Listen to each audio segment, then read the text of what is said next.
Bonjour Vogue Paris, je suis Caroline de Maigret et on va parler de mes icônes.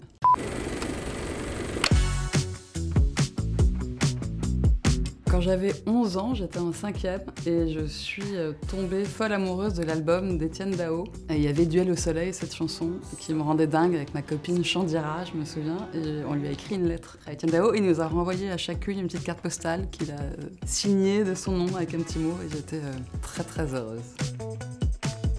Les choses de la vie de Claude Sautet. Qu'est-ce que tu fais? Je te regarde. En fait, un petit peu tout le cinéma de Claude Sautet, pour moi, est iconique. Il y a un rapport à l'amour qui est très fort, et moi je suis très amoureuse de l'amour et des histoires d'amour. Ces personnages sont iconiques, il y a des scènes vraiment iconiques dans ce film. Ça raconte un petit peu, en fait, comment chaque moment est important dans la vie, plutôt que les grands événements, en fait, et je trouve ça très gracieux. Les bronzés font du ski, je sais, c'est super cliché, mais c'est toute mon adolescence. On n'avait qu'une cassette à l'époque, quand on réenregistrait les films, et c'est hey, vous avez oublié quelque chose! Josiane Balasco qui balance le Scrabble, hyper contente de son geste en fait. Elle trouve qu'elle est dans une empathie folle. Hé! Vous avez oublié quelque chose! C'est odieux et ça me fait beaucoup rire.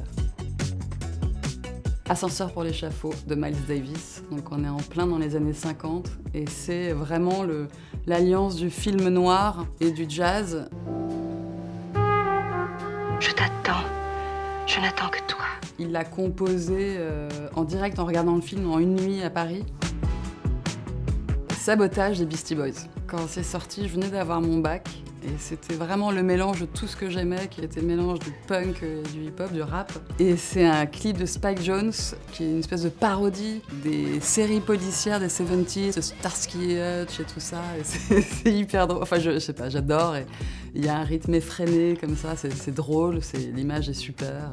Et évidemment, le son est énorme.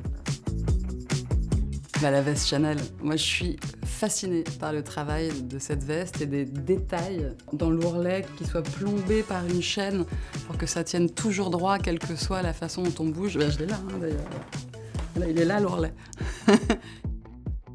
Sûrement hyper cliché, mais c'est le concept de l'iconique. C'est la photo de Vanessa Paradis par Myrthe et Marcus. C'est l'icône française par excellence.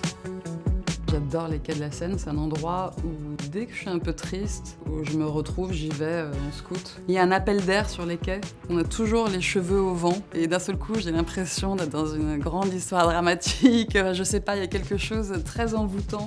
Ça me repose et ça me fait du bien.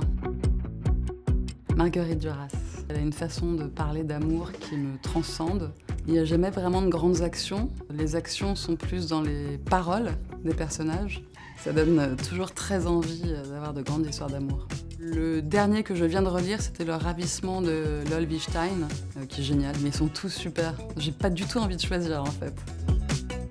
Très difficile de choisir un concert iconique, mais c'est le concert de LCD Sound System en 2016 à We Love Green Festival à Paris. Ils sont arrivés, mais il pleuvait des trombes. Ils sont rentrés direct avec un Daft Punk et Spring at My House. Et là, ça a été une espèce... C'est un peu la grande messe. Tout le monde était dans la même énergie.